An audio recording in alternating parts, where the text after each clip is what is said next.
আজকের আমি বানাবো সম্পূর্ণ নিরামিষ পদ আলুর দম। আলুর দম বানিয়ে আপনাদের সঙ্গে শেয়ার করব।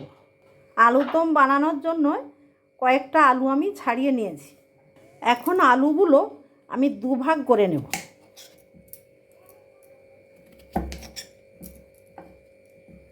আলুগুলো ছুরির সাহায্যে আমি দুভাগ করে নিয়েছি। আর নেব ক্যাপসিকাম আর টমেটো, এগুলোকে আমি ছোট ছোট করে কেটে নেব।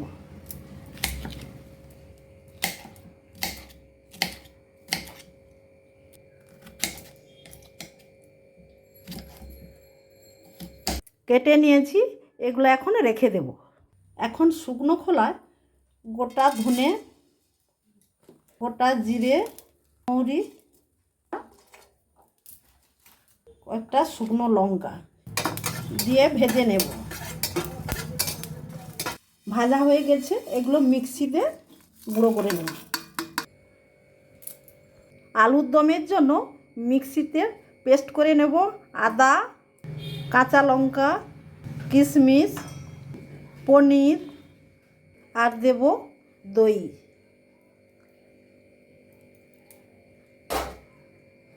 আর একটু জল দিয়ে পেস্ট করে নেব। আঁচ জ্বালিয়ে কড়া বসিয়ে দিয়েছি।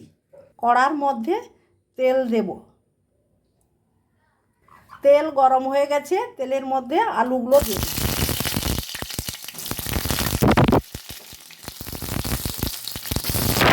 আলুর মধ্যে লবণ দেব, হলুদ দেব, দিয়ে ভালো করে আলুগুলো কষিয়ে নেব। ঢাকনা দিয়ে আলুগুলো ভালো করে কষে নেব। আলুগুলো 80% সেদ্ধ হলে নামিয়ে নেব। আলুগুলো কষা হয়ে গেছে, আমি নামিয়ে নেব।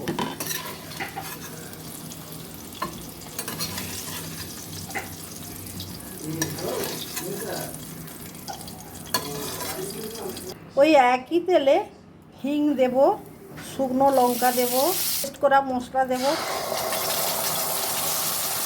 ভাজা মশলা দেব, দিয়ে মশলা ভালো করে কষিয়ে নেব। স্বাদ মতো লবণ দেব, আর দেব চিনি, আর অল্প করে জল দিয়ে মশলাটাকে ভালো করে কষিয়ে নেব। মশলা কষা হয়ে গেছে, তো মশলা থেকে তেল ছেড়ে গেছে। এখন মশলার মধ্যে আলুগুলো দিয়ে দেব। আলুগুলো মশলার মধ্যে নাড়াচাড়া করে নেব।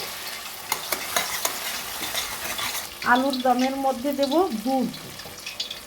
1 কাপ দুধ দিয়েছি, 1 কাপ জল দেব। হালকা আঁচে ঝোল ফুটবে। দিকে একটি প্যানে ঘি দেব। ঘিয়ের মধ্যে ক্যাপসিকাম আর টমেটো হালকা করে ফ্রাই করে নেব। এগুলো ভাজা হয়ে গেছে। আলুর ওপরে ক্যাপসিকাম আর টমেটো ছড়িয়ে দেব।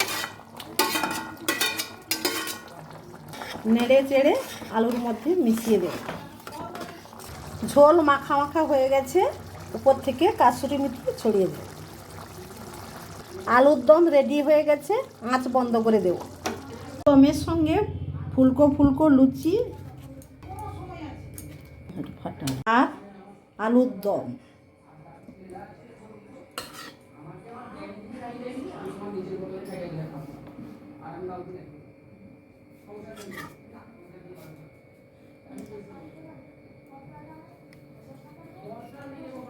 এইভাবে আপনারা নিরামিষ আলুর দম বানিয়ে লুচি ও পরোটার সঙ্গে খাবে, খুব টেস্টি। কেমন হয়েছে কমেন্টে জানাবেন। যদি ভালো লাগে লাইক, কমেন্ট ও শেয়ার করে পাশে থাকবেন। ধন্যবাদ।